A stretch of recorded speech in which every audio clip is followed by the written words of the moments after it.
న్యాయాధిపతులు 7వ అధ్యాయము 12 నుంచి 14 వరకు. అలేఖ్య గారు, అలాగే 2వ కొరింథీయులు 12వ అధ్యాయము 5 నుంచి 10 వచనాలు శారదా గారు చదవవలసిందిగా కోరుచున్నాం. నేటి ఆరాధనకి ఏర్పాటు చేయబడిన మొదటి వాక్య భాగము న్యాయాధిపతులు 7వ అధ్యాయం 12 నుంచి 14 వచనాలండి. మిద్యానీయులను అమాలేకీయులను తూర్పువారును లెక్కకు మిడతల వలె ఆ మైదానంలో పరుండి ఉండిరి. వారి ఒంటెలు సముద్ర తీరమందున్న ఇసుక రేణువుల వలె లెక్కలేనివై ఉండెను. గిద్యోను వచ్చినప్పుడు ఒకడు తాను కనిన కలను తన చెలికానికి వివరించుచుండెను. ఎట్లనగా, నేనొక కలగంటిని, అదేమనగా యవలరట్టె ఒకటి మిద్యానీయుల దండులోనికి దొర్లి ఒక గుడారంనకు వచ్చి దాన్ని పడగొట్టి తలక్రిందు చేసినప్పుడు ఆ గుడారము పడిపోయినని చెప్పెను. అందుకు వాని చెలికాడు, ఇది ఇశ్రాయేలీయులేడ యోవాషు కుమారుడగు గిద్యోను ఖడ్గమే గాని మరేమీ కాదు. దేవుడు మిద్యానీయులను ఈ దండంతను అతని చేతికి అప్పగింపబోచున్నాడని ఉత్తరం ఇచ్చాను. దేవుడి పరిశుద్ధ వాక్యం దీవించిన గాక.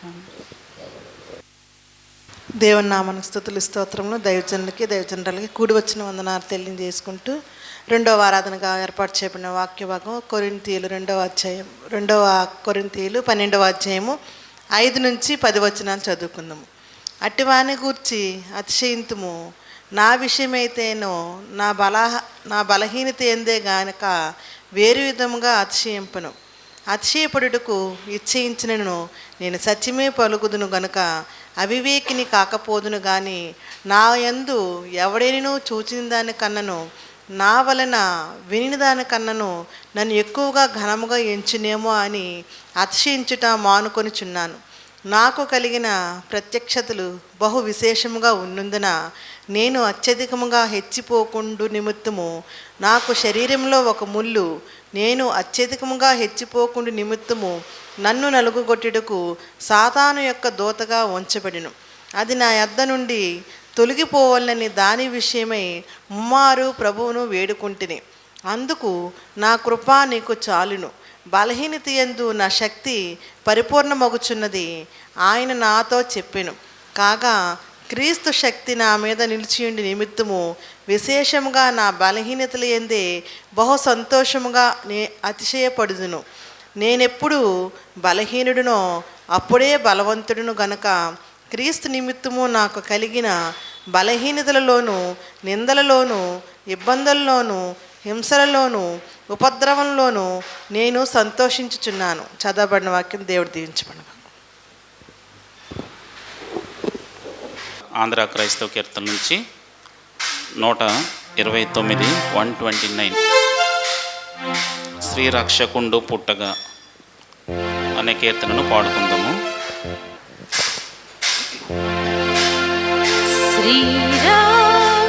శ్రీరక్షకుండు పుట్టగా నాకాశ సైన్యము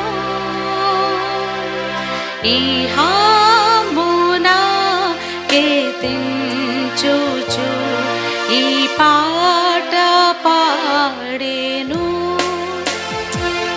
పరాంబునందు స్వామికి మహాప్రభావము,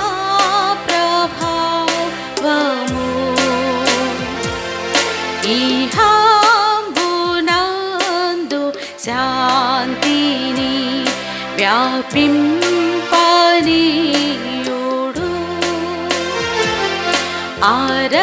ఆరాధ్యమైన గానము ఈ వేళ ప్రోగును. సంతుష్టులైన భక్తులు ఆధ్వాని విందురు. ప్రయాసపడు ప్రజల దుఃఖంబు తీరగా ఆశ్రావ్యమైన గానము ఈ వేళ విందురు. పూర్వాంబు దూతగానము భువి వినాంబడి 2000 వర్షములు గతించి పోయెను. భూప్రాజలు విరోధులై యుద్ధంబులాడియా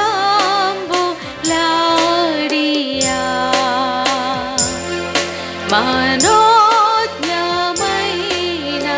దానము నా లక్ష్య పెట్టిరి. పాపాత్ములార వినుడి శ్రీ యేసు ప్రభువు మీ పాప భార మంతయు వహింపవచ్చెను.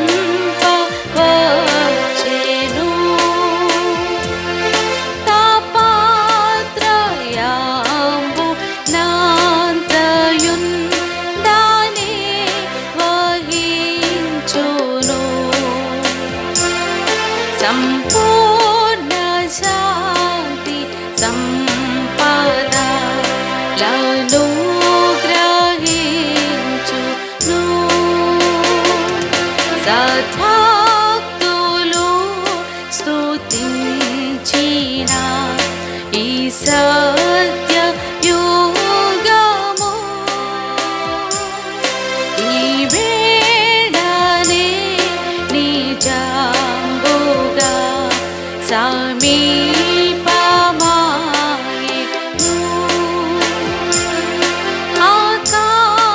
అకాలమందు క్షేమము వ్యాపించుచుండును.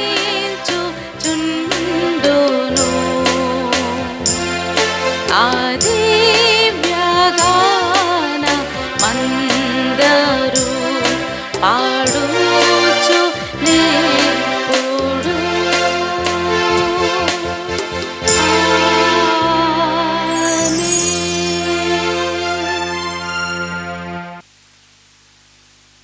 ప్రార్థించుకుందాము. అందరూ తలలు వంచి మీ మనసులో ప్రార్థన చేద్దాం. అత్యంత ప్రేమ స్వరూపి పరలోకమందున మా తండ్రి, మీ ఘనమైన నామమునకు వేలాది స్తుతులు స్తోత్రములు కలుగునుగాక. తండ్రి వందనాలు స్తోత్రాలు ప్రభు. అయ్యా మేము ఈనాడు తండ్రి నాయన సజీవ లెక్కల్లో ఉన్నాము అంటే, ఆరోగ్యంతో ఉన్నామంటే అది మీ కృప.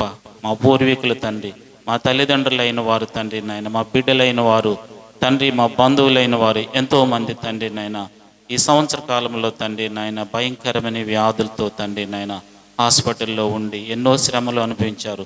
కొంతమంది అయితే తండ్రి నాయన మీ సన్నిధిలో నిద్రించిన వారు కూడా ఉన్నారు తండ్రి నాయన. వారందరికంటే మేమేమి గొప్పవారం కాదు, కానీ కేవలం మీ కృప తండ్రి నాయన, మీ కృప తండ్రి నాయన.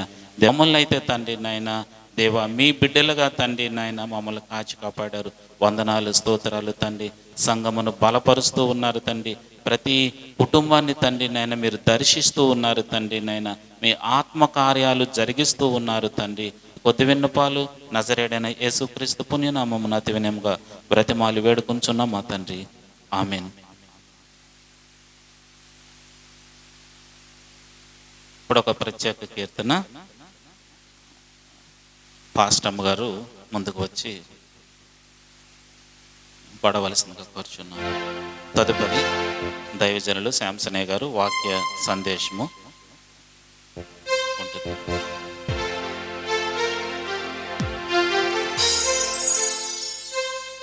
ప్రభువైన యేసుక్రీస్తు నామమున మీ అందరికీ ఈ ఆదివారపు శుభములు తెలియజేసుకుంటూ, మరి యొక్క ఆదివారము మనందరం దేవుని ఆరాధించడానికి దేవాది దేవుడిచ్చిన యొక్క ఆయుష్ని బట్టి దేవునికి వందనాలు స్తోత్రాలు చెల్లించుకుంటూ, మరి క్రిస్మస్ సంబంధించిన ఒక పాట పాడాలని ఆశపడి ఉన్నాను. మరి ఆ పాట పాడి దేవుని మహిమపరచవలసిందిగా ప్రభు పేరిట కోరుకుంటున్నాను.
చిన్నారి యేసు రా.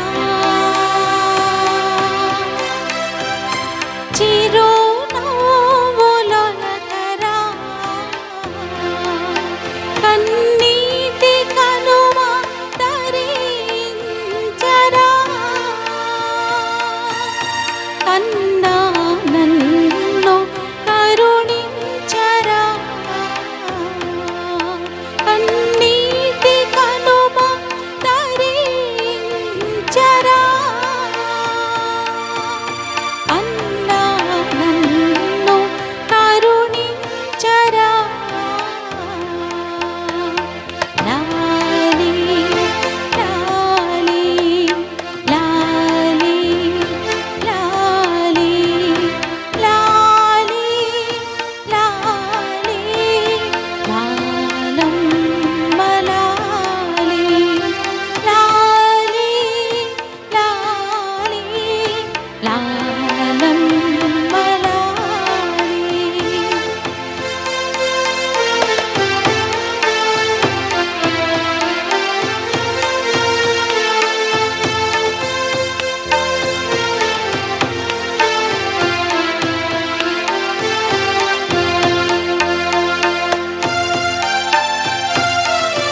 లార్డ్. దేవాది దేవునికి వందనాలు స్తోత్రాలు చెల్లించుకుంటూ మరి ఒకసారి మీ అందరికీ ప్రభు పేరిట వందనాలు చెల్లించుకున్నాను. Thank you. Hallelujah, praise the lord. దేవునికి స్తోత్రం కలుగు. మరోసారి ప్రభుని స్తుతిస్తున్నానండి, ప్రభుని కనపరుస్తూ. మరి మరొక ఆదివారం మనం ప్రభు సన్నిధిలో కూడుకొని ఆయన కనపరిచేటువంటి భాగ్యాన్ని దేవుడు మనకి దయచేసిన విధానాన్ని బట్టి ప్రభుని కనపరుస్తూ ప్రభుని మహిమపరుస్తున్నామండి. చక్కగా మరి మోజెస్ గారు ఈ యొక్క ఆరాధన నడిపించున్నారు ఇంతవరకు కూడా. మరి వారికి కూడా ప్రత్యేకమైన వందనాలు తెలియజేస్తూ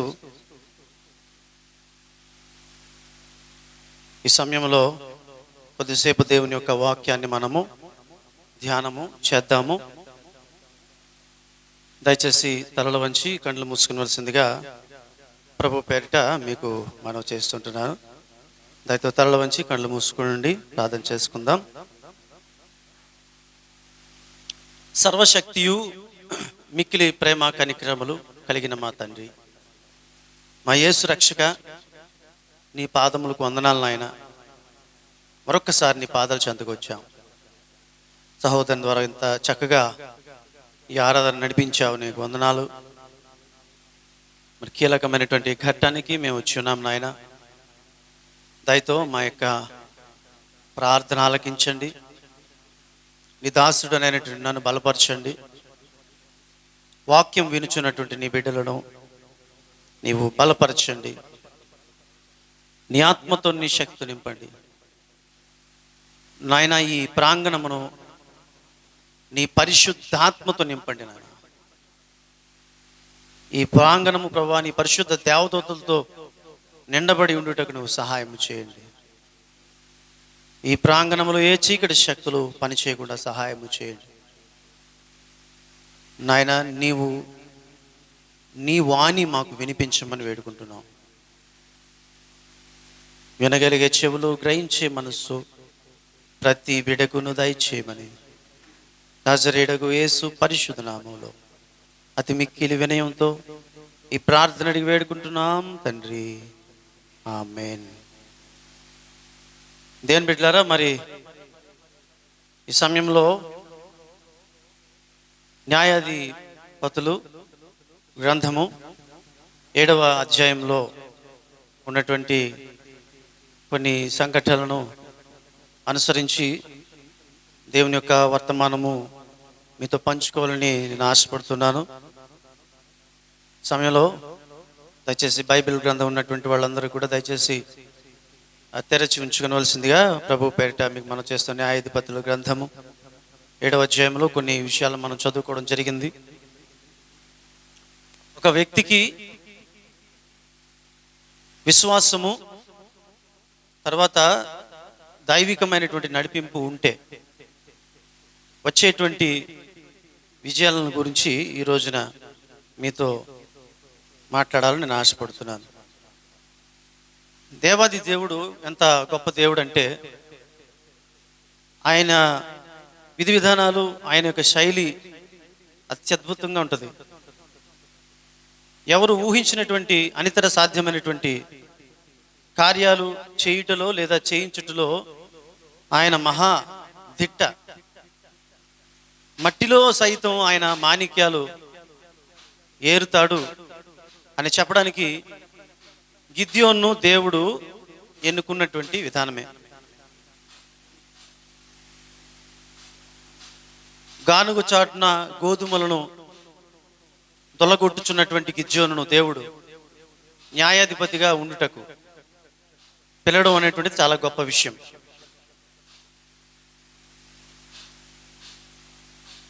వారి యొక్క గోత్రం మనష్య గోత్రం. ఆ మనష్య గోత్రము వారి కుటుంబం అల్పమైనది అనే భావన కలిగి కుటుంబాల్లో వ్యక్తిని దేవుడు తన పని కొరకు పిలిచాడు, ఒక న్యాయాధిపతిగా ఉండుటకు. ఈ 7వ అధ్యాయంలో గిద్యోను నివారమునకు దేవుడు మంచి విజయాలను ఆపాదించాడు. 32,000 మంది ఉన్నారు ఇశ్రాయేలు ప్రజలు. వీళ్ళు చూస్తే 6, 3, 7, 12లో మిడుతుల దండంత సైన్యం. ఈ 7, 12లో చూసినట్లయితే ఈ ఇసుక రేణువులంత విస్తారంగా ఉన్నాయంట ఒంటెలు. అలాంటి పరిస్థితిలో కేవలం 32,000 మందితో గిద్యోను పోరాడాల్సినటువంటి పరిస్థితి ఉంది. సరే పోనీ ఆ 32,000 మంది ఉన్నారా అంటే ఆ 32,000 మందిలో 10,000 మందిని తగ్గించేశాడు దేవుడు. ఎవరైతే యుద్ధానికి వెళ్ళడానికి భయపడతారో వాళ్ళు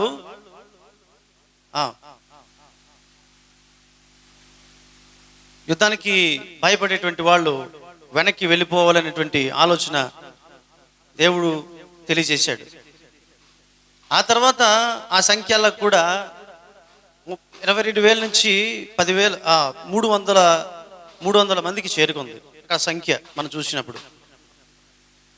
అంటే 32,000 మంది సైనికులుంటే ఆ 32,000 మందితో పోరాడాల్సినటువంటి గిద్యోను 300 మందితో మాత్రమే పోరాడాలని దేవుడు ఆ విధిని సూచిస్తున్నట్లుగా మనము చూస్తాం. మిడతల దండంత సైన్యంగా ఉన్నటువంటి ఆ సైన్యం ఎదుర్కోవడానికి 32,000 మంది చాలరు. అయ్య బాబోయ్, వాళ్ళు ఎంతమంది ఉన్నారో, మేము 32,000 మందే ఉన్నాము అనుకున్నటువంటి సందర్భంలో దేవుడు 1,000 మంది నుంచి 100 మందికి తీసుకొచ్చేసాడు. నువ్వు ఈ 300 మందితే నువ్వు వెళ్ళి యుద్ధం చేయాలనేటువంటి విషయాన్ని దేవుడు గిద్యోనికి తెలియజేశాడు. దేవుడు ఎప్పుడు కూడా తన కార్యాన్ని చేయడానికి ఆయన ఎట్టి పరిస్థితులైనా ఉపయోగించుకొని తన పనులు చేసుకుంటాడు. ఎటువంటి వారినైనా ఉపయోగించుకొని తన పనులు చేసుకుంటాడు. ఎలాంటి వారినైనా ఉపయోగించుకొని తన పనులు జరిగించుకుంటాడు. ఎలాంటి పనులు జరిగించుకుంటాడంటే ఎలాంటి పనులైనా జరిగించుకుంటాడు. అది దేవునికి ఉన్నటువంటి గొప్ప స్టైల్. అది ఒక విభిన్నమైనటువంటి స్టైల్. అది 32,000 మంది చాలరు అనుకున్నటువంటి సమయంలో 300 మంది మాత్రమే గిద్యోనుకు ఒక సైన్యముగా ఇవ్వబడ్డారు. జాన్ వెస్లీ దైవజనుడు అంటాడు, give me a men who fear of nothing but sin and love nothing but God, so then I will shake the entire gates of the hell అంటాడు. అంటే అర్థం ఏంటంటే, నువ్వు నాకు ఒక 100 మంది నువ్వు తండ్రి చాలు, నాకు ఆ 100 మంది కూడా పాపమునకు తప్పించి ఇంక దేనికి భయపడేటువంటి వారు కాకుండా ఉండాలా. రెండవది, దేవుని తప్పించి మరి దేనిని ఎవరిని ప్రేమించిన వారై ఉండాలి. అటువంటి వారిని కానీ నాకు ఒక 100 మందిని కానీ నీవు ఇస్తే నేను పాతాళం యొక్క పునాదులను కదిపేస్తానంటాడు. అంటే ఒక విశ్వాసి హెల్లను షేక్ చేయగలిగేటువంటి శక్తి ఉన్నది అనేటువంటి విషయం ఈ యొక్క మాట ద్వారా మనకి తెలియపరచబడుతుంది. కాబట్టి దేవునికి సంఖ్యతో పని లేదు. ఆయన ఎంతమంది ఉన్నప్పుడు కూడా ఆయన పనులు జరిగించుకుంటాడు. ఎటువంటి వారు అనేటువంటి ఒక తారతమ్యం లేదు. ఎటువంటి వారితోనైనా తన పనులు ఆయన జరిగించుకుంటాడనే విషయం మనకి ఈ యొక్క సందర్భం ద్వారా మనకు తెలుస్తూ ఉంది. దేవుడు కష్టాలను అనుమతిస్తాడు. దేవుడు కష్టాలు పెడతాడు అనే దానికన్నా దేవుడు కష్టాలని అనుమతిస్తాడు అంటే చాలా బాగుంటుంది మనకి. కొన్నిసార్లు కష్టాల్లో కష్టాలు అనుమతిస్తాడు. అరే ఇప్పటికే ఉన్న కష్టాలు తీరలేదురా అంటే మళ్ళీ ఇదేమిట్రా ఈ శోధన అనేటట్లుగా దేవుడు కొన్నిసార్లు అనుమతిస్తాడు. ఇక్కడ వచ్చినటువంటి కష్టం ఎటువంటిదే. 32,000 మందే చాలరు అనుకున్నటువంటి సమయంలో అలా కాదు, వాళ్ళందరినీ కూడా ఇంట్లో ఇళ్ళకి పంపించేసాయి, నువ్వు పోరాడాల్సింది 300 మందితోనే అని అన్నప్పుడు అతనికి ఎలా ఉండుంటుందో మనం అర్థం చేసుకోవచ్చు. ఒకవేళ గిద్యోనుకి దేవుని యొక్క సహాయము, దేవుని యొక్క నడిపింపు లేకపోతే ఏమయ్యేది అని ప్రశ్న వేసుకుంటే ఖచ్చితంగా ఓడిపోయేవారు. ఎందుకంటే వాళ్ళు 132,000 మంది ఉన్నారు. వాళ్ళు జనం అక్కడ 8వ అధ్యాయం 10వ వచనంలో చూసినట్లయితే అంతమంది జనమును వేల మంది కాదు, 100 మంది మాత్రమే, 300 మంది మాత్రమే జయించాలంటే సామాన్యటువంటి విషయం కాదు. దానికి ఖచ్చితంగా దైవ సహాయం, దైవ నడిపింపు ఉండాలి. ఈరోజు చాలా క్లిష్టమైనటువంటి పరిస్థితులు మనకు ఉన్నాయి కదా. మన వ్యక్తిగత జీవితాల్లో, మన కుటుంబ జీవితాల్లో మనం ఎన్నో క్లిష్ట పరిస్థితులు ఎదుర్కొంటాం. అంతేకాదు కష్టతరమైనటువంటి పనులు చేపడతాం. కొన్నిసార్లు ఆ కష్టతరమైనటువంటి పనులు చేపట్టడం కూడా వెనకాడతాం. ఈ కష్టతరమైనటువంటి పనులు చేపట్టినప్పుడు వాటిలో మనం విజయం సాధించాలంటే ఖచ్చితంగా దేవుని సహాయం ఉండాల్సిందే. దేవుని సహాయము మనకు ఉంటుంది అనేటువంటి విశ్వాసము, దేవుని నడిపింపు మనకు ఉంటుందనే విశ్వాసం, నమ్మకం లేకపోతే మహత్తరమైనటువంటి కష్టతరమైనటువంటి పనులు మనం ఏమాత్రం కూడా చేపట్టలేము. చేపట్టినప్పటికి కూడా దాంట్లో మనం విజయం సాధిస్తాము అనేటువంటి భావన కలిగి ఉండలేము. అటు విశ్వాసం లేకపోతే ఖచ్చితంగా ఆ యొక్క గోల్ను కూడా మనము రీచ్ కాలేము, ఆ సమస్యను ఛేదించలేము. దైవ సహాయం లేకపోతే గిద్యోను ఖచ్చితంగా ఓడిపోయి ఉండేవాడు. ఇప్పుడు చూడాలి అసలు విశ్వాసము అంటే ఏమిటి.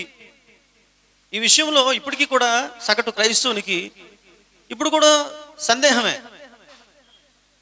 విశ్వాసము అనేది బైబిల్ గ్రంథంలో రాయబడినటువంటి ఆ మాటకు పరిపూర్ణమైనటువంటి అర్థం ఏమిటంటే, మనం ఒకవేళ ఒక హీబ్రూలో చూసుకున్నా సరే, తర్వాత గ్రీక్లో చూసుకున్నా సరే, దాని విశ్వాసము అంటే ఖచ్చితంగా ఎలాంటి పరిస్థితిలోనైనా దేవునికి లోబడుతూ జీవించడమే విశ్వాసం.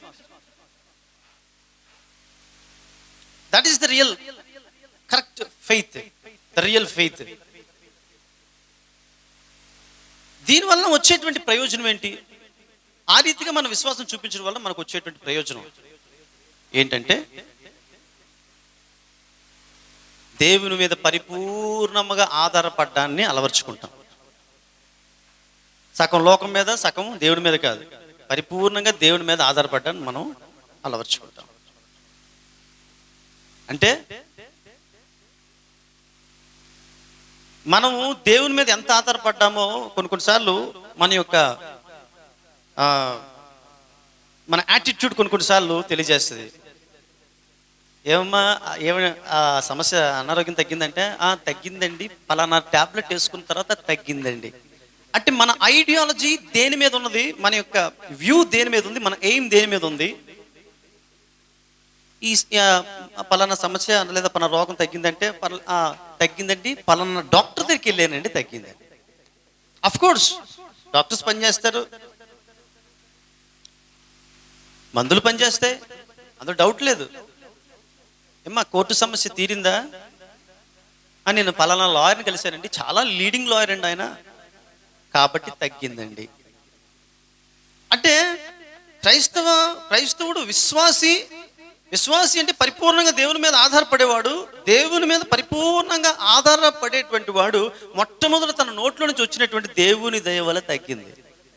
దేవుడు నా కార్యం చేసి పెట్టాడు, దేవుడు నాకు ఆ సీట్ ఇచ్చి పెట్టాడు, దేవుడు విజయవంతంగా పరీక్షలు రాయడానికి తన జ్ఞానాన్ని ఇచ్చాడు, దేవుడు నన్ను బలపరిచాడు, దేవుడు నన్ను నడిపించాడు, దేవుడు నాకు ఉపాధి కల్పించాడు, దేవుడు నాకు బొమ్మ పెట్టాడు. ఈ మాటలు చెప్పగలిగేటువంటి వాడే నిజమైన విశ్వాసి.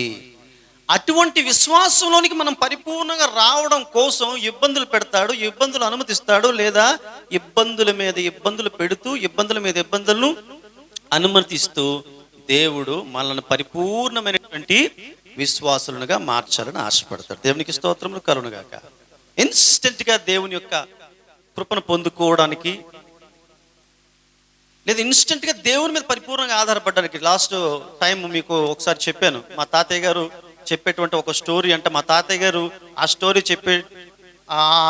ఆయన ద్వారా మేము ఆ స్టోరీ వినలేదు, కానీ మా తాతయ్య గారు మా నాన్నగారు చెప్పేటువంటి స్టోరీ అంటే స్టోరీ కాదు, నిజంగా జరిగినటువంటిదే. మిషనరీల కాలంలో పరిచర్యలు చేస్తున్న సమయంలో బోధకులుగా ఉండేటువంటి వాళ్ళు చాలామంది. అప్పుడు ఉన్నటువంటి బోధకులు సామాన్యటువంటి వాళ్ళు కాదు, అద్భుతమైనటువంటి కార్యాలు చేసేవాళ్ళు. మిషనరీ కాలంలో ఇప్పుడు ఆ క్రైస్తవం మనకి ఎక్కడ కూడా కనబడదు, ఏ సంఘాల్లో కూడా అది కనబడదు. స్వార్థ అనేటువంటి మాటకే ఆమడ దూరంలో పరిగెట్టేటువంటి పరిస్థితులు ఈ రోజున సమాజంలో ఉన్నది. ఆ టైంలో దేవుని సువార్త అంటే ప్రాణం పెట్టేసేటువంటి వారు సువార్త కోసం తిన్నా తినకపోయినా ఇంట్లో ఉన్నా లేకపోయినా సరే దేవుని సువార్తే వారికి భోజనంగా భావించేటువంటి వారు ఆ దినాల్లో.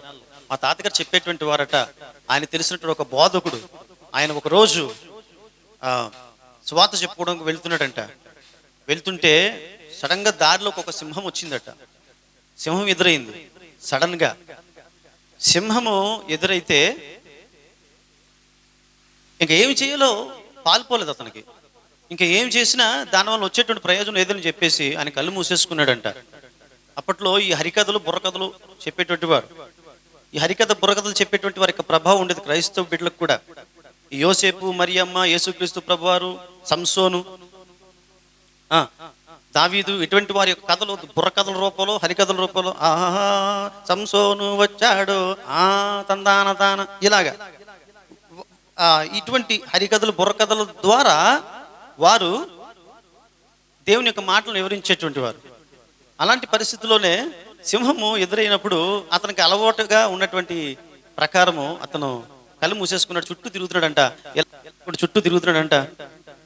వేసేస్తే వేసే ఈ యేసుదాసుణ్ణి,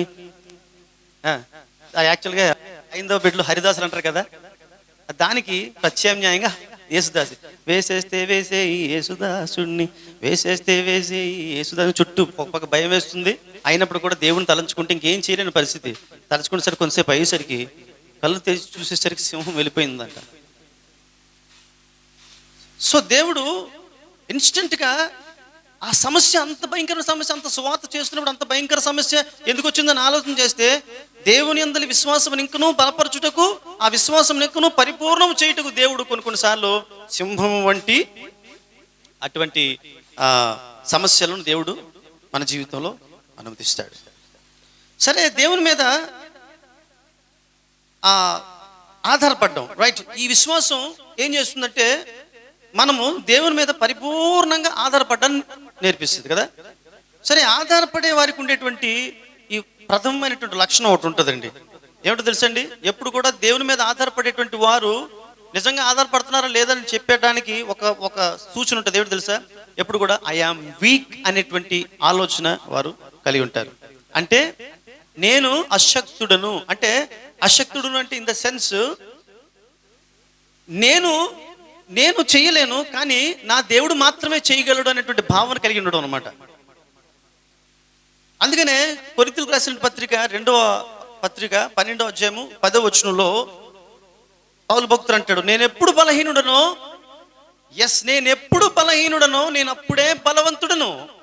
తర్వాతమ్మా, కనుక క్రీస్తు నిమిత్తము నాకు కలిగిన బలహీనతల్లోనూ, నిందలలోనూ, ఉపద్రవముల్లోను, హింసల్లోను, ఉపద్రవముల్లోను నేను సంతోషించుచున్నాను.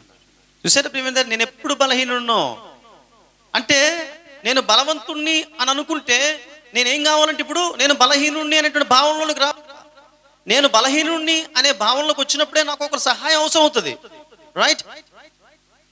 నేను బలహీనుడు కాదు, నేను బలవంతుడు, నేను ఏమైనా చేసేసుకోగలను అనేటువంటి భావన నాకుంటే నాకు ఎవరి సహాయం అవసరం లేదు, దేవుడి సహాయం కూడా అవసరం లేదు. నేను ఎప్పుడైతే బలహీనుడు అనేటువంటి ఫీలింగ్లో నేను ఉంటానో, అంటే నేను బలహీనుడిని అనే ఫీలింగ్ అంటే ఇన్ఫీరియారిటీ కాంప్లెక్స్ కాదు, నా పక్షంగా ఏదైనా జరగాలంటే అది నా దేవుడు మాత్రమే చేయగలడు అనేటువంటి భావన కలిగి ఉండాలన్నమాట.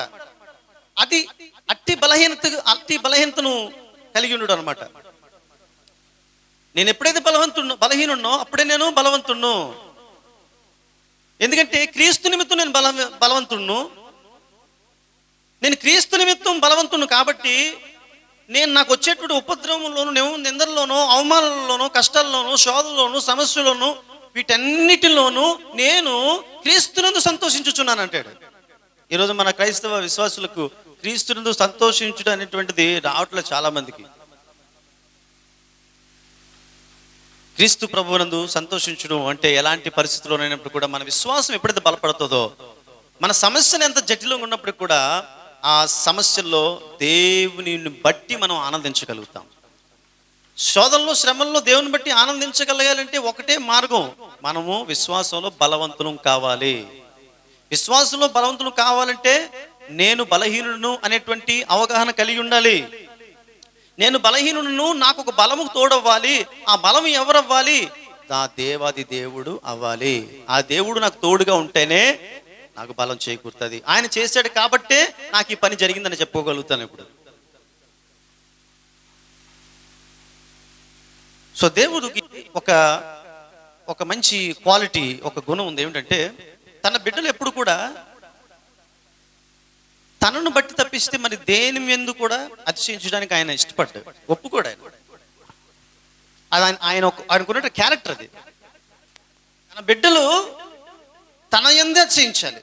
ఇక్కడ క్లియర్గా అనేస్తాడు. 7వ అధ్యాయం 2వ వచనం, న్యాయాధిపతులు 7వ అధ్యాయము 2వ వచనం దయచేసి ఎవరైనా చదవండి. యెహోవా నీతో ఉన్న జనులు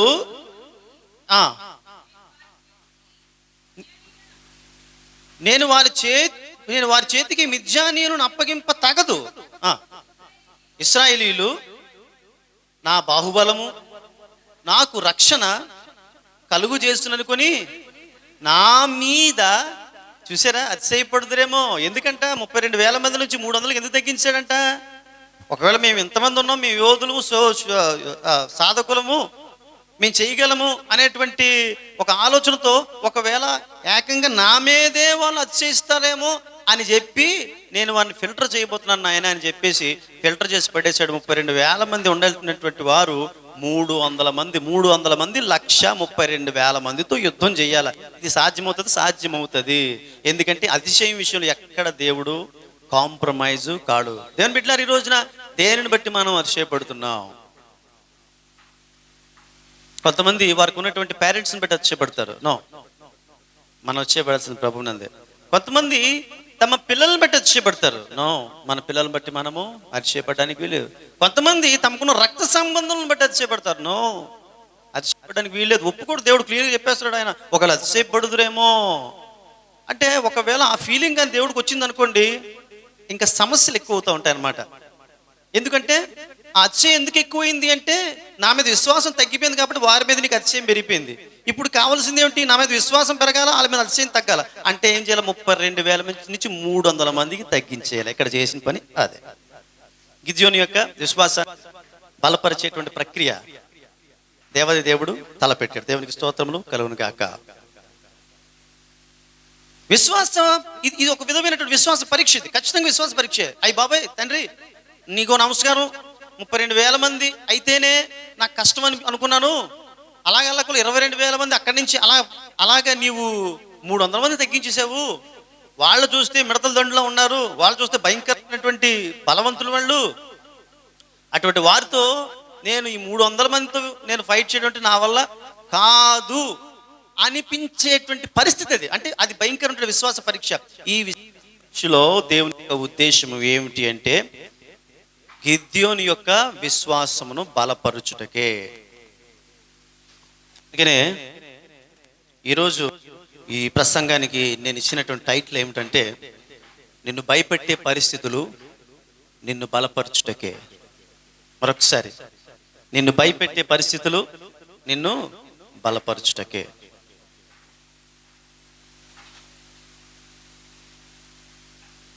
దేవుడు మనల్ని విశ్వాసములో బలపరచుట ద్వారా ఆయన ఏం ఆశిస్తాడు? తన బిడ్డలు తనకు దగ్గర కావాలని ఆశపడతాడు, అంతే.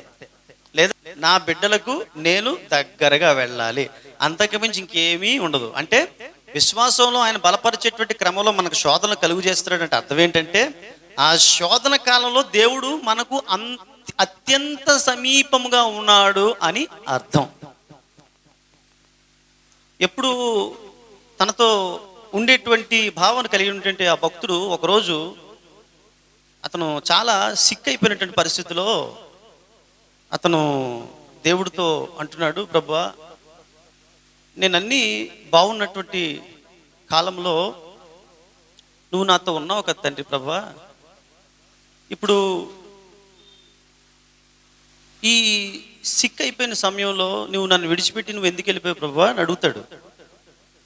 అప్పుడు దేవుడు ఏం సమాధానం చెప్తాడంటే నువ్వు నడుస్తున్నప్పుడు రైట్, ఇప్పుడు నాకు జ్ఞాపకం వస్తుంది, దేవుని యొక్క పాదముద్రలు కనబడుతూ ఉండేవట అతనికి. కానీ ఇతను బాగా సిక్ అయిపోయినటువంటి పరిస్థితిలో అతని యొక్క దేవుని యొక్క పాదముద్రలు అతనికి కనబడలేదంట. ఒక పాదముద్రే కనబడుతుందంట. ప్రభువా, నేను అన్ని విధాలా బాగున్న సమయంలో నాతో నడుస్తున్నటువంటి పాదముద్రలు కనబడుతూ ఉండేవి నాయన. ఇప్పుడు నేను ఒంటరివాడిని అయిపోయినటువంటి ఫీలింగ్లో నేను ఉన్నాను. ఇలాంటి సమయంలో ప్రభువా నాకు ఒక పాదముద్రే కనబడుతుంది, నా పాదముద్రే ప్రభువా అని అడుగుతున్నప్పుడు దేవాది దేవుడు ఆయన చెప్పినటువంటి మాట ఏమిటంటే, నాయన ఇంతవరకు కూడా నేను నీతో పాటు నడిచాను, నీ కష్టాల్లో నేను వెన్నంటి నడిచాను, కానీ నీకు నడవలేని స్థితిలో నీవు ఉన్నప్పుడు ఇప్పుడు నిన్ను నేను ఎత్తుకొని నడుస్తున్నాను నాయన. కాబట్టి నువ్వు ఏ పాదముద్రలు అయితే ఉన్నాయనుకుంటున్నావు కదా, ఆ పాదముద్రలు నీవు కదా తండ్రి, అవి నా పాదముద్రలు. నీ పాదముద్రలు పడకుండా నేను నిన్ను ఎత్తుకొని నేను నడుస్తున్నాను అని దేవాది దేవుడు తెలియజేస్తారట దర్శనము ద్వారా. కాబట్టి మనల్ని భయపెట్టే పరిస్థితులు మన ఎదురుకు వచ్చినప్పుడు, శోధనకరమైనటువంటి పరిస్థితులు మనం ఎదుర్కొంటూ ఉన్నప్పుడు దేవుడు మనకు ఇంకా సమీపంగా ఉంటున్నాడు అనేటువంటి విషయాన్ని మనం మర్చిపోకూడదు. శోధన కాలంలోనే ఇంకా దేవుడు అత్యంత సమీపంగా మనకు తోడుగా ఉంటున్నాడు. దేవునికి స్తోత్రములు కలుగునుగాక. సో దేవుడు మనల్ని బలపరచడం ద్వారా లేదా మన విశ్వాసాన్ని బలపరచడం ద్వారా దేవుడు మనకి ఇంకా సమీపంగా వస్తున్నాడు. సరే,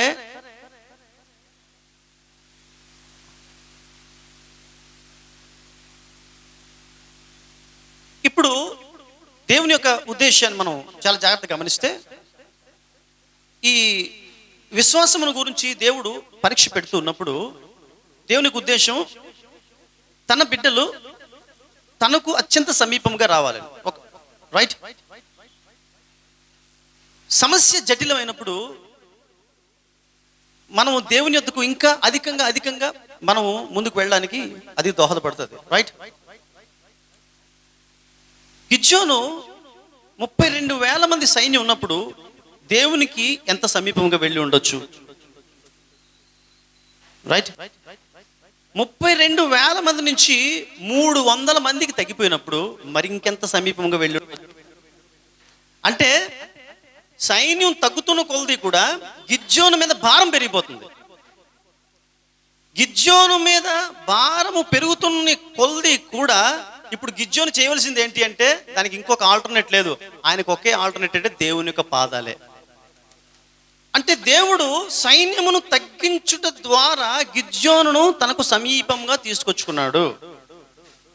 మన జీవితంలో కూడా మనకు వనరులు తగ్గిపోతున్నప్పుడు, మనకు సమస్యలు పెరిగిపోతున్నప్పుడు దేవుడు చేస్తున్న పని ఏమిటంటే, మనల్ని దేవుడు ఆయన దగ్గరగా తీసుకొని రావడం కోసమే వాటిని అనుమతిస్తున్నాడు అనేటువంటి విషయాన్ని మనము జ్ఞాపకం చేసుకోగలుగుతాం. ఫర్ ఎగ్జాంపుల్, దేవుడిని సాదాసీదాగా ఆరాధన చేసుకునేటువంటి వ్యక్తులు ఉన్నారు అనుకుందాం. అట్టి వ్యక్తికి ఒక సమస్య వచ్చింది లేదా ఒక అనారోగ్యం వచ్చింది అనుకుందాం. అనారోగ్యం కోసం డాక్టర్ దగ్గరికి వెళ్ళాడు. డాక్టర్ గారు చెప్పారు, నువ్వు ఇంకా 6 మాసాలు బ్రతుకుతావు అన్నాడు అనుకుందాం. అప్పుడు ఏం జరుగుతుంది చెప్పండి? ఖచ్చితంగా ఇంతకు ముందు ఉన్నటువంటి భక్తి కంటే అధికమవుతుందా? భక్తి అధికమవుతుందా? ఖచ్చితంగా అధికమవుతుంది. ఒకవేళ అయ్యా నీకు పలానా రోగం అని చెప్తే, నాకు ఎంత రోగం పెట్టేశాడు దేవుడు అనే ఆలోచనతో దూరం అయిపోవచ్చు. డాక్టర్ కానీ పర్టికులర్ టైం కానీ పెట్టాడు అనుకుందాం, నీకు 6 మాసాలే అన్నాడు అనుకుందాం, ఖచ్చితంగా దేవుని యొక్క పాదాల చెంతకు రావాల్సిందే. అంటే ఇంకా అత్యంత సమీపంగా రావాల్సిందే. దైవజనులు యేసన్ గారు లాంటి వాళ్ళు ఇలాంటి పరిస్థితుల నుంచి దేవునికి అత్యంత సమీపంగా, ఆయన కూడా 6 మాసాలు టైం పెట్టారంట. పాల్ యాంగిచో గారికి కూడా అలాగే టైం పెట్టారు, 6 మాసాలు. ఎప్పటికీ బ్రతికే ఉన్నారు ఆయన 6 మాసాలు. ఇలా టైం పెట్టినప్పుడు వీళ్ళు దేవునికి అత్యంత సమీపంగా వెళ్ళిపోయినప్పుడు దేవుడు ఆ లోపల ఉన్నటువంటి రోగాన్ని దేవుడు తీసి పడేశాడు. కాబట్టి దేని పెట్టారా, ఒకవేళ ఈ లోకములో వైద్యులు కావచ్చు, ఈ లోక సంబంధికులు ఎవరైనా సరే, నీకు ఇది తప్పిస్తే నీకు ఇంకేది లేదు, లేకపోతే నువ్వు ఇంతకాలం బతుకుతావు కాబట్టి ఇంకే నువ్వు బ్రతకడానికి అవకాశం లేదు అని చెబితే దాన్ని గ్రాంటెడ్గా తీసుకోవద్దు. అది ఒకవేళ దేవుడు చెప్పించి ఉండొచ్చు. ఎందుకు చెప్పించి ఉండొచ్చు అంటే, దేవుడు ఆ వ్యక్తి అతనికి ఇంకా సమీపముగా రావాలి అనేటువంటి ఆలోచనతో ఉండి ఉండవచ్చు. కాబట్టి నీకు ఉద్యోగం రాదు, నీకు అది కుదరదు, నీకు ఆ సైట్ అవ్వదు. ఏమండి, ఈ సైట్ ఎలాగొచ్చింది తెలుసండి? తెలుసు కదా, 99.5% నో ఛాన్స్. ఆ 0.5% దేవుడు ఆసరా చేసుకొని ఇచ్చాడు, 100% చేశాడు మనకి. అంతే ప్రియులారా, దేవుని కార్యాలు అలాగే ఉంటాయి. అంటే మనం చూపించాల్సిన విశ్వాసం. ఆ టైంలో మనం ఇంకా నలగొట్టబడ్డాం, బాగా నలిగాం. ఎంత నలిగామంటే అంత నలిగాం. దేవుని పాదాలు పట్టుకోవడం అంటే ఏంటో తెలుసుకున్నాం. దేవుడు తోడుగా ఉంటే మనం యుద్ధం ఎలా చేయగలుగుతామో తెలుసుకున్నాం. చాలా ఆధ్యాత్మికమైన పాఠాలు నేర్చుకున్నాము ఈ జర్నీలో మనం. సో గిద్యోను యాక్చువల్గా తనకు ఉన్నటువంటి క్యారెక్టర్ ఏమిటంటే భయపడేటువంటి క్యారెక్టర్ అయింది. మిద్యానీయులకు జడిసి, అక్కడ మనం చూస్తాము స్టార్టింగ్లో ఈ 6వ అధ్యాయంలో మనకు ఉంటుంది. మిద్యానీయులకు జడిసి ఆయన గానుగ చాటున గోధుమలను దుల్లగొట్టుచున్నాడు అని మనం చూస్తాం. మిద్యానీయులకు జడిసిపోతాడు. తర్వాత మిద్యానీయుల దండు మీదకి వెళ్ళడానికి భయపడినప్పుడు దేవుడు అంటాడు, గిద్యోను సరే నువ్వు భయపడకు, నేను పూరా అనేటువంటి సేవకుని నీకు ఇస్తున్నాను, అతను నీకు తోడుగా ఉంటాడని చెప్పి పంపిస్తాడంటే అక్కడ అతను ఎటువంటి పరిస్థితులు ఉంటాడు, చాలా పేనిక్ సిచ్యువేషన్లో ఉన్నాడు అనే విషయం మనకు అర్థమవుతుంది. అక్కడ భయకంపితుడిగా ఉన్నాడు. 32,000 మందితోటే భయకంపితుడిగా ఉంటే దేవుడు ఇంకా భయపెడుతున్నాడు. ఏంటి, 32,000 మంది నుంచి 300 మంది ఇచ్చి మరీ భయపెడుతున్నాడు. ఈ భయపెట్టే క్రమంలో గిద్యోను ఇంకా నాకు అత్యంత సమీపంగా వచ్చి తన విశ్వాసం బలపరుచుకోవాలి. ఆ విశ్వాసం బలపరచుట ద్వారా నా సహాయము, నా నడిపింపు ఎలా ఉంటుందో ఆయన తెలుసుకోవాలి. దాని ద్వారా తన విజయం పొందాలి, ఆ విజయాన్ని ఆస్వాదించాలి, రాగల తరాల వారికి ఆ విజయాన్ని అందించాలి అనేటువంటి ఆలోచనతో గిద్యోన్ను దేవుడు బలపరచడానికి విశ్వాస పరీక్ష పెట్టి ఉంటున్నాడు. దేవునికి స్తోత్రం కలుగునుగాక. ఆశ్చర్యకరమైనటువంటి విషయం ఏంటంటే, ఇక్కడ చాలా గమనించాల్సిన విషయం ఏంటంటే 32,000 మంది సైనికులు ఉన్నప్పుడు ఇతనికి పెనుభారంగా అనిపించింది. 300 మంది చేసినప్పుడు భారం తొలగిపోయింది. అది దేవుని యొక్క స్టైల్ అలాగే ఉంటుంది అనమాట. 32,000 మందితో మల్లగుల్లలు పడుతున్నాడు, ఎలా యుద్ధం చేయాలి స్ట్రాటజీస్ ఆలోచిస్తున్నాడు. బాబు వాళ్ళు చూస్తే వాళ్ళు చాలా భీకరంగా ఉన్నారు, ఎప్పుడు వేసేస్తారు కొరికి తినేద్దాం అనేటువంటి స్థితిలో ఉన్నారు. ఇలాంటి పరిస్థితుల్లో అతను మల్లగుల్లలు పడుతున్నాడు, ఏం చేయాలని. తీరా చూస్తే అక్కడ సైనికులు తగ్గిపోయారు. సైనికులు తగ్గిపోయిన తర్వాత అతని భారం తగ్గిపోయింది. ఎలా నీకు వనరులు ఎప్పుడైతే పోతాయో నీకు భారం తగ్గిపోతుంది. మీరు ఎప్పుడైనా గమనించారా? దేవుల్లో బలమైన పట్టు ఎప్పుడు వస్తుందో తెలుసండి? చాలా జాగ్రత్తగా ఆలకించండి విషయం. దేవుల్లో మనకు బలమైన పట్టు ఎప్పుడు వస్తుందో తెలుసా? మనకి వనరులు తగ్గిపోతుంటాయి, సమస్యలు పెరిగిపోతుంటాయి, అనారోగ్య బలహీనతలు పెరిగిపోతుంటాయి. ఎటు చూసినప్పటికీ కూడా మనకి అపజయమే అనేటువంటి సిచ్యువేషన్ ఒక్కోసారి ఏర్పడుతుంది. ఇలాంటి పరిస్థితిలో మనలో ఇంతవరకు లేనటువంటి ఒక ఆత్మీయమైనటువంటి భావన మనలోనికి చొచ్చుకొచ్చేస్తుంది. గుండె బరివెక్కిపోతుంది. అప్పటి వరకు కన్నీళ్ళు అంటే తెలీదు, కన్నీటి ప్రార్థన చేసేటువంటి వారే అంటే హేళన చేసేటువంటి వాళ్ళు సైతం మాట్లాడతారు, చాలా కట్టుగా ఉంటారు. కట్టుగా ఉండి ఒక్కసారిగా దేవుని సన్నిధిలోకి వెళ్తారు. ప్రభువా నేను ఇప్పుడు ఏమీ చేయలేను, ఈవెన్ మాటలు కూడా చాలా భారంగా వస్తాయి, ఇప్పుడు నా వల్ల జరిగేది ఏమీ కాదు, నువ్వు తప్పించి నాకు ఇంకో మార్గం. ఇది వస్తుంది. ఇది మనం స్పెషల్గా తెచ్చుకుందాం అవదు. అంత భారభరితమైనటువంటి పరిస్థితులు వచ్చేసి చూడండి, మనకు తెలియకుండానే వచ్చి అప్పుడు ఎప్పుడైతే మనం ఓపెన్ అయిపోతామో, మన కన్నీటితో ఓపెన్ అయిపోతామో, దేవుడు పరిగెట్టుకుంటూ వచ్చేస్తాడు దగ్గరికి. దేవదూతలు కాసేస్తారు, మొత్తం ఎన్కంపాస్ చేసేస్తారు మనల్ని.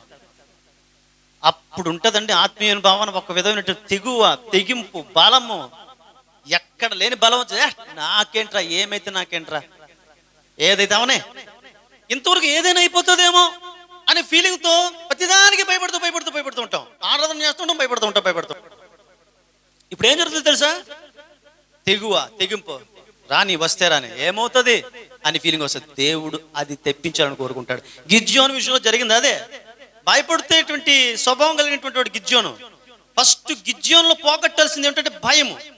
అతను ఇంకా అలా భయపడుతున్నాడు. అర్థం ఏంటంటే దేవుని మీద పరిపూర్ణమైన విశ్వాసం లేదు. ఇంకా అతడు విశ్వాసము ద్వారా తప్పిస్తే అంతమంది యోధులను గెలుచుడనేటువంటిది అసంభవం. కాబట్టి దేవుడు ఫస్ట్ మిద్యానీల్ని వాళ్ళని తరిమేదానికంటే ఫస్ట్ గిద్యోను బలపరచాలనుకున్నాడు. గిద్యోను విశ్వాసాలు బలపరచాలనుకున్నాడు. ఎప్పుడు ప్రియమైన దేవుడు బయట ఉన్నటువంటి సమస్యలన్నింటినీ కూడా ఆసరా చేసుకొని దేవుడు ఏం చేస్తాడు తెలుసండి? ఆయన మన విశ్వాసం బలపరుస్తాడు. అది గొప్ప విషయం. సో ఈ రీతిగా మనం చూసినప్పుడు 32,000 మంది ఉన్నప్పుడు చాలా పెనుభారంతో ఉన్నాడు. ఎలా మల్లగొల్లలు పడుతున్నాడు. 300 మంది వచ్చేసిన తర్వాత 300 అయిపోయిన తర్వాత తేలికైపోయాడు. ఎలా చూద్దాం. 7వ అధ్యాయము 12వ వచనం. ఇప్పుడు గాడ్స్ యాక్ట్ స్టార్ట్ అయింది. ఇప్పుడు మిద్యానీయులను అమాలేకీయులను తూర్పు వారును లెక్కకు మిడతల వలె ఆ మైదానంలో పరుండి ఉండిరి. వారి ఒంటెలు సముద్ర తీరముందున్న ఇసుక రేణువుల వల్ల లెక్కలేనివి ఉండెను. గిద్యోను వచ్చినప్పుడు ఒకడు తాను కనిన కలను తన చలికానికి వివరించుచుండెను. ఇట్లనగా, నేను ఒక కలగంటిని, అదేమనగా యవల రొట్టె ఒకటి మిద్యాను దండులోనికి దొర్లి ఒక గుడారంలోకి వచ్చి దాన్ని పడగొట్టి తల కింద చేసినప్పుడు ఆ గుడారం పడిపోయినని చెప్పాను. ఎవరిని ఉపయోగించుకుంటున్నాడు అంటే శత్రువుని ఉపయోగించుకుంటున్నాడు. దేని కొరకంట? గిద్యోనుని బలపరచడానికి. గిద్యోను ఇప్పుడు నువ్వు ఓపెన్ చేయి, 300 మంది అయిపోయారు కదా, నువ్వు ఓపెన్ చేయి, ఇప్పుడు మిద్యానుల దండులోనికి వెళ్ళు అని అడుగుతాడు. ప్రభు అది మరి మిద్యాను దండులోనికి ప్రభువా అని అడుగుతాడు. అవును, మిద్యాను దండులోనికి అంటే ప్రభువా మిద్యాను దండులోకి వెళ్ళమంటావా, తప్పదా అని అడుగుతున్నాడు. వెళ్ళాలి, సరే నీకు భయం అయితే ఈ సేవకుడైన పూరాన్ని తీసుకెళ్ళని అడుగుతాడు. సో మొత్తానికి దేవుని మాటకు లోబడాలి కదా, లోబడతాడు, వెళ్తాడు. గుండె చేత పట్టుకుని వెళ్తాడు గిద్యోను. వెళ్తున్నప్పుడు ఇప్పుడు ఏం కావాలా గిద్యోను కంటే? ధైర్యం కావాలి. ఎలా వస్తుంది ధైర్యం? ఆ మనుషులను చూస్తే ఎలా ధైర్యం వస్తుంది? అప్పటికప్పుడు ఏం యుద్ధం, ఎవరేమో ఏ యుద్ధం చేసి గెలిచేటువంటి పరిస్థితి ఉంటుంది. అప్పుడు అక్కడ జరిగింది ఏంటంటే, వెళ్తా ఉంటే దండలో ఇద్దరు మాట్లాడుకున్నారు. రే, నాకు ఒక కళ వచ్చిందిరా. ఏంట్రా కళ? రే, మన మిద్యాని దండానికి ఒక యవల రొట్టి వచ్చి మన గుడారంలోనికి వచ్చి ఆ గుడారమును పడగొట్టేసిందిరా. అట్రే, ఆకలి వచ్చిందా? మిద్యానీయుల యొక్క గుడారములోనికి యవల రొట్టె అంటే, ఒరే ఆ యవల రొట్టె ఎవరో కాదురా, గిద్యోనేనరా, వాళ్ళు అనుకున్నట్టు దేవుడని యెహోవాయనరా అని చెప్పాడంట. వింటున్నాడు గిద్యోను. ఏంటి కళ వచ్చిందా? కళ వచ్చింది. ఈ కళ వీరు ఎలా తీసుకున్నారు? దేవుడు వీరి పక్షంగా యుద్ధం చేస్తున్నాడు. తర్వాత వీళ్ళు కూలిపోబోతుంది అనే భావన వీరు కలిగి ఉన్నారు. ఒరే, వీళ్ళు ఎలాగ ఫీల్ అవుతున్నారంటే, ఒరే ఆ కళ వచ్చిందంటే, అప్పుడు కళలకు చాలా ప్రాధాన్యత ఇచ్చేటువంటి వాళ్ళు. కళ వచ్చిందంటే భయపడేటువంటి వారు. ఒరే ఆ కళ వచ్చిందంటే, ఒరే అది దేవుడు హస్తమేరా, అది గిద్యోను హస్తమేనరా అని వీళ్ళు చెప్పుకుంటున్నారు. వీళ్ళు శత్రువులు ఎప్పుడైతే భయపడుతున్నటువంటి పరిస్థితిని గిద్యోను చూశాడో, విన్నాడో, అక్కడ వచ్చిందన్న అతనికి ధైర్యం. 7వ అధ్యాయం 13, 14 ఒకసారి చూద్దామా? ఒక బైబిల్ ఉన్న కొంచెం చూడండి. ఒకడు తాను కనిన కలను తన చెలికాని వివరించుండెను.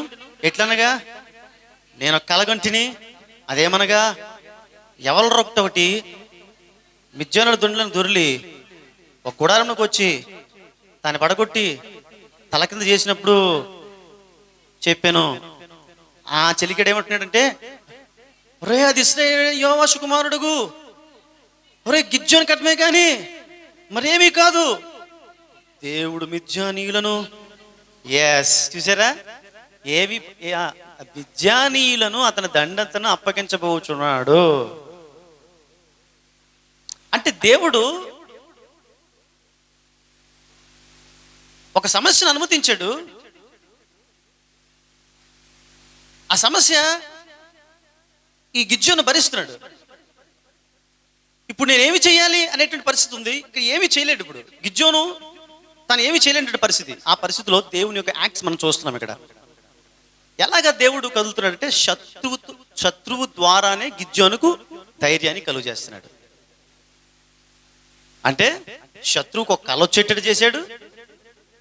ఆ కళ వచ్చేటప్పుడు ఆ కళను వివరించిన తర్వాత ఇంకొకడు ఆ కళ మరేమీ కాదు, ఆ కళ మనకు వ్యతిరేకంగా వచ్చింది, మనలను వారి దేవుడు గిద్యోనుకు అప్పగించబోతున్నాడు అనేటువంటి ఒక ఆలోచన వచ్చేటట్లు చేశాడు దేవుడు.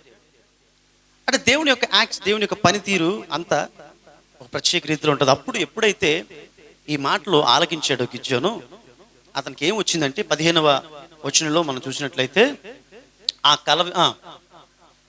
కళ వివరమును దాని తాత్పర్యమును వినినప్పుడు అతడు యెహోవాకు నమస్కారం చేసి ఇశ్రాయేలు దండులను తిరిగి వెళ్ళి రండి,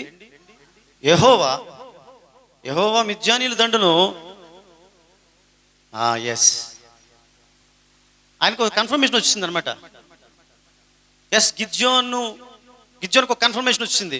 దేవుడు ఖచ్చితంగా ఈ శత్రువులను మన చేతికి అప్పగించబోతున్నాడని కన్ఫర్మేషన్ వచ్చేసింది.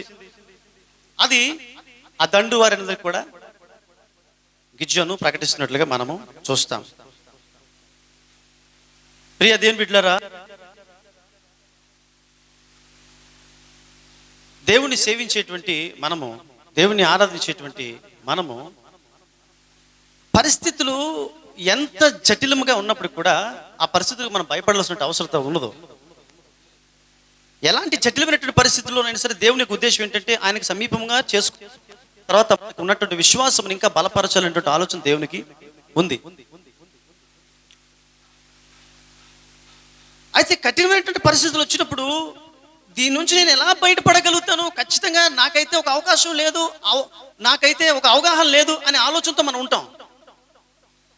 ఆ టైంలో మనం ఊహించినటువంటి సంఘటనలు దేవుడు మన పక్షం జరిగిస్తాడు. గిద్యోను ఇది ఊహించలేదు, భయపడుతూ వెళ్తున్నాడు. ఊహించిన రీతిలో అతను ధైర్యపరిచేటువంటి మాట శత్రువుల ద్వారా విన్నాడు. అంతే అతని హృదయంలో వచ్చేసింది. అంతిమతో అక్కడ ప్రజలు ధైర్యపరుస్తున్నట్లుగా మనము చూస్తాం. దేవుడు అంటాడు, యేసుక్రీస్తు ప్రభువారు, మీరు సమాజ మందిరంలోనికి మీరు అప్పగించబడతారు. మీరు అప్పగించబడినప్పుడు ఏం మాట్లాడాలి అని మీరు భయపడాల్సిన అవసరం లేదు. ఎందుకంటే పరిశుద్ధాత్మ మీకు ఏం మాట్లాడాలో అప్పటికప్పుడు జ్ఞానం మీకు అనుగ్రహిస్తాడు అని అంత్యకాలంలో సంభవించబోయేటువంటి పరిస్థితుల గురించి వివరిస్తూ యేసుక్రీస్తు ప్రభువారు ఈ మాట చెప్తారు. సమయోచితమైనటువంటి జ్ఞానము, సమయోచితమైనటువంటి ఆలోచన దేవుడు మనకి కలుగు చేస్తాడు. ఆ మధ్యకాలంలో ఒకసారి ఒక వ్యక్తితో నేను వాదించేటువంటి పరిస్థితి వచ్చింది. అంటే ఈ ధైర్యము అనేటువంటి మాటను ఉద్దేశించి నేను నా యొక్క ఆలోచన తెలియజేయాలని, నాకు జరిగిన సంఘటన తెలియజేయాలని ఆశపడుతున్నాను. నేను ఆ వ్యక్తితో ఒక సందర్భంలో నేను మాట్లాడాల్సిన పరిస్థితి వచ్చింది. ఆ మాట్లాడేటువంటి క్రమంలో నేను మాట్లాడుతున్నప్పుడు అతను మాట్లాడుతున్నాడు, నేను మాట్లాడుతున్నాను. అతనితో నేను మాట్లాడుతున్నప్పుడు నా వర్డ్స్ చాలా పవర్ఫుల్గా వెళ్తున్నాయి. అంటే నాకు తెలియకుండా నా వర్డ్స్ బయటికి వెళ్ళిపోతున్నాయి. నాకు తెలియకుండానే నా గుండెలో ఏదో ఒక ధైర్యం వచ్చేసింది. నేను చాలా పవర్ఫుల్గా మాట్లాడుతున్నాను, ఏమాత్రం కూడా భయపడలేదు. యాక్చువల్గా నేను వాళ్ళ ఏరియాలో ఉన్నాను. అయితే ఆ మాట్లాడే క్రమంలో నేను ఏమాత్రం కూడా పరుష పదజాలం వాడలేదు, లేకపోతే అభ్యంతరకరమైనటువంటి పదజాలను వాడలేదు, లేదా అతన్ని ఆత్మాభిమానాన్ని దెబ్బతీసేటువంటి మాటలు ఉపయోగించలే. నేను చాలా పొలైట్గా మాట్లాడుతున్నాను. మొత్తానికి ఆ మాటలు అయిపోయిన తర్వాత నేను అతన్ని కన్విన్స్ చేశాను, అతన్ని ఒప్పింపజేశాను. తర్వాత నేను అనుకుంటే ఆ రీతిగా మాట్లాడడానికి నాకు ధైర్యం ఎక్కడి నుంచి వచ్చింది, నాకు శక్తి ఎక్కడి నుంచి వచ్చింది, నాకు ఎక్కడి నుంచి బలం వచ్చింది అని ఆలోచన చూస్తే ఖచ్చితంగా ఆ టైంలో నేను మళ్ళీ టంగ్ స్లిప్ అవ్వకూడదు. ఒక పాస్టర్గా టంగ్ స్లిప్ అయ్యి ఏమాత్రం కూడా అబ్యూజ్డ్ వర్డ్స్ ఉపయోగించకూడదు. అవేవీ లేకుండా చాలా పవర్ఫుల్గా మాట్లాడుతున్నాను. నాకు తెలియకుండా నా పవర్ ఎక్కడి నుంచో నాకు నేను పవర్ఫుల్, చాలా పవర్గా నేను మాట్లాడుతున్నప్పుడే అర్థమవుతుంది నేను ఏ మాత్రం కూడా ఆయాసం లేకుండా నేను ఇంత ఫ్రీగా ఎలా మాట్లాడగలుగుతున్నాను అంటే ఖచ్చితంగా అప్పుడు అనిపించింది, ఓ ఎస్, ఆ టైంలో దేవుని శక్తి మనలను కమ్ముకుంటుంది. నాకు అర్థమైంది ప్రియులారా. ఆ రీతిగానే దేవుడు మరి 25వ వచనాన్ని మనం చూసినట్లయితే 7వ అధ్యాయం 25వ వచనం చూసినట్లయితే, మరియు వారు మిద్యాను అధిపతులైన ఓరేబు జయేబు అనే ఇద్దరిని పట్టుకొని ఓరేబు కొండ మీద ఓరేబును చంపిరి. జయేబు ద్రాక్షల తొట్టి యొద్ద జయేబును చంపి మిద్యానీయులను తరుమును పోయిరి. ఓరేబు జయేబుల తలలను యోర్దోను అవతలకి గిద్యోను వద్దకు తెచ్చిరి. ఆ విధంగా దేవుడు గిద్యోనుకు మరి విజయాన్ని ఆపాదించాడు. దేవునికి స్తోత్రం కలుగును. హల్లెలూయా. దేవుని బిడ్డలారా, ఇక్కడ మనం చివరిగా ఆలోచన చేయాల్సినటువంటి విషయం ఒకటి ఉంది. ఏమిటంటే ఈ విజయంలో సూత్రధారి ఎవరు? దేవుడు. అవునా? పాత్రధారులు ఎవరు? గిద్యోను, 300 మంది పరివారం. అయితే ఇప్పుడు ఈ 300 మంది ఉన్నారు కదా, ఇప్పుడు ఈ 300 మంది కూడా వారు అతిశయింపవచ్చా? 300 మంది అతిశయించొచ్చా? అతిశయించొచ్చా లేదా? అతిశయిస్తే ఏమని అతిశయించాలి? సరే, అతిశయించవచ్చు. ఏమని అతిశయించాలి? దేవుడు మా పక్షంగా యుద్ధం చేశాడని అతిశయించాలి కదా. ఒకవేళ ఈ 300 మంది దేవుడు మా పక్షంగా కాదు, మేము గొప్పవాళ్ళము కాబట్టి, మేము శక్తివంతులం కాబట్టి 32,000 మందిలో 31,700 మందిని పక్కకు పంపించేసి ఈ 300నే ఆయన ఎన్నుకున్నాడంటే అర్థం ఏంటంటే మేము యోధులము కాబట్టి మమ్మల్ని ఎన్నుకున్నాడు అని అతిశయింపవచ్చా? నో, అతిశయించకూడదు. నేను జ్ఞానవంతుడు కాబట్టి నన్ను వాడుకున్నాడు, నేను శక్తివంతుడు కాబట్టి నన్ను వాడుకున్నాడు అని అతిశయించవచ్చా? నో. మనం ఇందాక చదువుకున్న 2 కొరింథీ 12 అధ్యాయంలో అతిశయించువాడు ప్రభువు నందే అతిశయించాలి. 2 కొరింథీ 12 అధ్యాయం మాట్లాడేదంతా కూడా దేవుని యందు అతిశయపడుట గురించే. ఎందుకంటే బలపరిచేవాడు ఆయనే బలపరిచేవాడు, ఆయన యందు అతిశయించాలంటే మాట మరి కొరింథీ రాసిన పత్రికలో పౌలు భక్తుడు తెలియజేస్తాడు. కాబట్టి ఈ రోజున మనం ఒక చాలా ప్రాముఖ్యమైనటువంటి పాఠము నేర్చుకోవాలి. ఏంటంటే ఒకవేళ ఆ 300 మంది దేవుడికి అనుకూలంగా లేకపోతే మరి గిద్యోను పరిస్థితి ఏంటి అని ఆలోచన చేస్తే, ఒకవేళ అందులో 100 మంది అందులో కానీ ఒక 100 మంది కానీ సెలెక్ట్ కాకుండా అందులో 200 మందే సెలెక్ట్ అయితే దేవుడు తన కార్యం చేయగలడా? చేస్తాడు. సరే, ఆ 200 మందిలో ఇంకొక 100 మంది ఫిల్టర్ అయిపోయారు, అప్పుడు 100 మంది ఉన్నారు, చేస్తాడా? చేస్తాడు. ఆ 100 మందిలో 99 మంది ఫిల్టర్ అయిపోయారు, ఒక్కడున్నాడు, చేస్తాడా? చేస్తాడు. ఆ ఒక్కడు లేడు, చేస్తాడా? చేస్తాడు. గిద్యోను లేడు, చేస్తాడా? ఇశ్రాయేలు పక్షంగా కార్యం చేస్తాడు. అంటే దేవుడు 300 మందితో యుద్ధం చేశాడు అనే దాని యుద్ధం చేయించడం అనే దానికంటే ఆయన ఎంతమంది ఉన్నా సరే వాళ్ళతో యుద్ధం చేయించగలడు, ఎంతమందితోనైనా యుద్ధం చేయించగలడు, ఎవరూ లేకపోయినా సరే యుద్ధం చేయించగలడు. యేసుక్రీస్తు ప్రభువు అంటారు, మీరు ఊరుకుంటే ఈ రాళ్ళు కేకలేస్తాయి. కాబట్టి ఇది ఒక యుద్ధ వాతావరణంలోనే కాదు, మన వ్యక్తిగత జీవితంలో కూడా దీన్ని అప్లై చేసుకోవాలి. మన సంఘ జీవితంలో కూడా మనల్ని అప్లై చేసుకోవాలి. ఆ 300 మందికి ఇవ్వబడింది ఏమిటో తెలుసా అండి? ఆ ఆ 300 మందికి దేవుడు ఆపర్చునిటీ ఇచ్చాడు. అంటే దేవుని దండులో నిలిచి దేవుని పక్షంగా యుద్ధం చేయటం అనేటువంటిది దేవుడు వారికి ఇచ్చినటువంటి ఆపర్చునిటీ. ఆ ఆపర్చునిటీ 31,700 మందికి లేదు, కానీ ఆ 300 మందికి ఉంది. ఈరోజు సంఘంలో ఉన్నటువంటి నీవు కానీ నేను కానీ ఇది ఒక ప్రివిలేజ్గా భావించి మనం మందిరంలో కొనసాగాల్సిన అవసరం ఉంది. నేనేదో సాక్రిఫైస్ చేసుకొని ఇక్కడికి వచ్చాను, లేకపోతే నేనేదో సాక్రిఫైస్ చేసుకొని ఇక్కడ ఉంటున్నాను అనే ఫీలింగ్ నీకు ఉన్నదంటే అర్థం ఏంటి తెలుసా? ఆ 31,700 మందిలో నీవు ఒక్క వ్యక్తిగా నీవు లెక్కించబడతావు.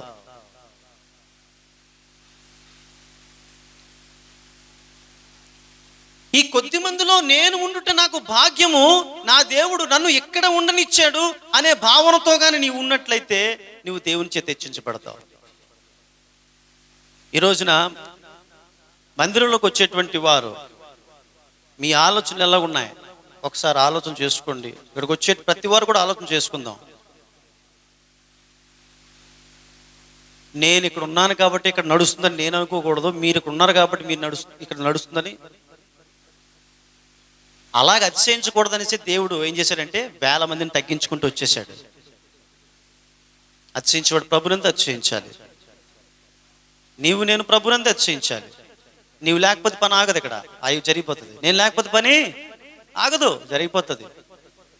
ఈ రోజు నుంచి నేను స్ట్రాంగ్గా దేవుని పేరట ఒక సేవకుడుగా చెప్పేటప్పుడు ప్రతి వారికి చెప్పేటప్పుడు మాట ఏమిటో తెలుసా? ఎక్కడ మనం ఎవ్వరూ లేకపోయినా ఆయన పని జరిగించుకుంటాడు. ఇంకొక విషయం, నేనేదో వదులుకొని వచ్చాననే భావన నీకు రానివ్వద్దు. నువ్వు అదృష్టం కొలితే నువ్వు ఇక్కడికి వచ్చావనే భావనతో ఇక్కడ రా. నాకు దేవుడు ఇక్కడ ఉండుటను అదృష్టంగా ఇచ్చాడు అని ఫీలింగ్తోనే ఇక్కడికి రా. అలా కాకుండా నా గొప్పతనము నేను రాబట్టి ఈ సంఘానికి ఒక చక్కటి స్థితి నెలకొని ఉన్నది అనే భావన మాత్రం ఎవరిలో ఉండొద్దు. అలా ఉండడం వల్ల ఎవరు కరెక్ట్గా సేవ చేయలేరు. అలా ఉండడం వలన పరిచర్లు పర్ఫెక్ట్గా జరగవు. నేను లేకపోయినా ఎలాంటి వాడినైనా దేవుడు ఉపయోగించేసుకుంటాడు. అయ్య బాబాయ్ ఆ పరిస్థితి నేను ఇవ్వను, నేనే వాడబడతాను. ఎంత అదృష్టవంతుడైనా 300 మంది దేవుని పక్షంగా యుద్ధం చేయడం. దేని బిడ్డలారా, ఇలాంటి ఆలోచనలు రాకూడదు. సంఘం ఒకసారి లేచి నిల్చుండండి. గోధుమలు చాటున ఆ గానుగుల చాటున గోధుమలు దొల్లగొట్టుచున్నటువంటి పిలిచినటువంటి దేవుడు ఎన్నిక లేనటువంటి వాడంట గిద్యోను. తన కుటుంబం ఎన్నిక లేనటువంటిదంట. గిద్యోను నమ్మకంగా నిలబడ్డాడు. ఎన్నిక లేనటువంటి నన్ను నిలబెట్టాడు దేవుడు అనేటువంటి కృతజ్ఞత భావంతో ముందుకు కదిలాడు ఆయన. అలా కదిలే క్రమంలో నేనేమైపోయినా పర్లేదు కానీ నా దేవుని యొక్క చిత్తం నెరవేరాలి అనేటువంటి ఆలోచనతో గిద్యోను ముందుకు కదిలాడు. ఈ 32,000 మందిలో వీళ్ళందరూ కూడా ఎంతసేపు కూడా భయానికి కొంతమంది, దాహానికి ఆగలేక కొంతమంది, ఆకలికి ఆగలేక కొంతమంది, సనిగేటువంటి కొంతమంది, మిద్యానీయులకు జడిసేటువంటి కొంతమంది ఉన్నారు. నేనున్నాను కాబట్టి ఇక ఇశ్రాయేలు ప్రజలు తిరుగులేదు, నేనున్నాను కాబట్టి మిద్యానీయులను ఏమైనా చేసేస్తాను అనేటువంటి భావనతో ఉన్నటువంటి వాళ్ళు ఉన్నారు. అప్పుడు దేవుడు అన్నాడు, పొండ్రా మీరు అందరూ కూడా పొండి. 31,700 మంది మీరు అందరూ పొండి వీళ్ళకు. ఆ 300 మంది మిగిలారు. ఆ 300 మంది ఏమి భావిస్తున్నారంటే, ఆహా అన్ని వేల మందికి లేనటువంటి భాగ్యాన్ని ఇచ్చాడు,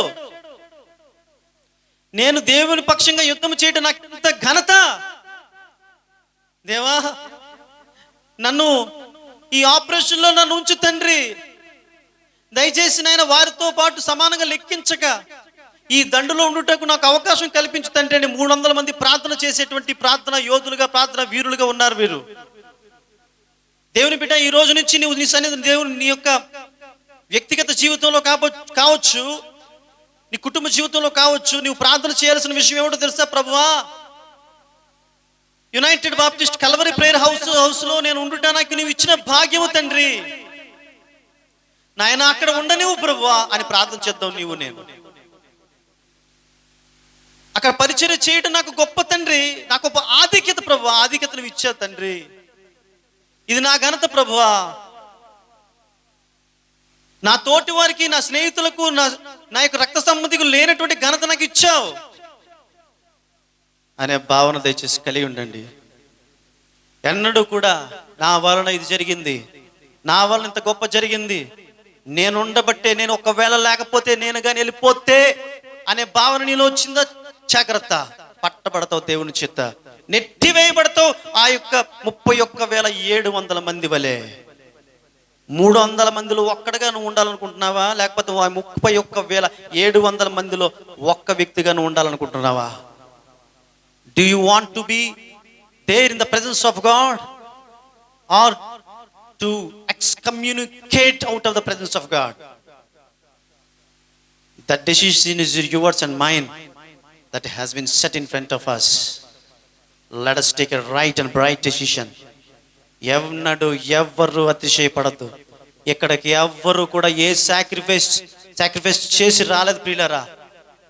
దేవుడు నిన్ను కరుణించి ఇక్కడ తీసుకొచ్చాడు. దేవుడు నన్ను కరుణించి ఉంచాడు.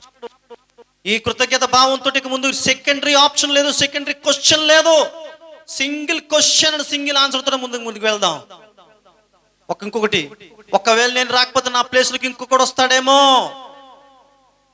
ఆ ప్లేస్ నేనే భర్తీ చేస్తాననే భయంతో ఇక్కడ మనం పరిచయం చేసుకుందాం. దేవుని బిడ్డలంగా కొనసాగుదాం. అందరూ ప్రార్థన చేద్దాం ఒకసారి. హల్లెలూయా. సర్వశక్తియు మిక్కిలి ప్రేమ కనికరములు గల మా తండ్రి, మా యేసు రక్షక, నీకు లెక్కలేని స్తోత్రములు చెల్లిస్తుంటున్నాం. మాకు ఇచ్చిన సదావకాశాన్ని బట్టి నీకు వందనాలు, స్తోత్రాలు ప్రభా. తండ్రి, నీ సన్నిధిలో మేము నిలబడుతుంటున్నప్పుడు నాయన మాకెంత గొప్ప ఆధిక్యతను నీవు ఇచ్చావని మేము ఎంత పరవశించిపోతూ ఉంటాం ప్రభా. నా తండ్రి, బహుశా కొంతమంది అనుకోవచ్చు మేము పెద్ద పెద్ద భవంతులతో కూడినటువంటి చర్చిలు విడిచిపెట్టి మేము ఈ రేకుల షెడ్డుకి వచ్చాము, మేము ఎంత గొప్పవాళ్ళమో అని. ప్రభా, ఆ భవంతులన్నీ కూడా మేము కూడా చూసే వచ్చాం. కానీ ఆ భవంతులలో లేని సంతోషం ఈ రేకుల షెడ్డులోనే మేము అనుభవిస్తున్నాం. అట్టి భావన ప్రతి ఒక్కరికి కలుగు చేయండి. మేమందరం ప్రభా తండ్రి అతిశయించాల్సింది నీ అందే నాయన. నీ సన్నిధిలో మేము ఉండటం మాకు ఇచ్చిన భాగ్యం తండ్రి. అబ్రహాము తన పూర్వీకులను, తన పితరులందరూ కూడా విడిచిపెట్టి వెళ్ళిపోయినప్పుడు ప్రభువా, నేను మా పూర్వీకులను, పితరులందరూ నీ కోసం విడిచిపెట్టి నేనే గొప్ప యోధుడిని, గొప్పవాడిని అన్నాడు అబ్రహాము ఫీల్ అవ్వలేదు స్వామి. అందుకేనే ప్రభువా తండ్రి నాయన, నిన్ను నీ సంతానాన్ని విస్తారంగా దీవిస్తారని దీవించాం.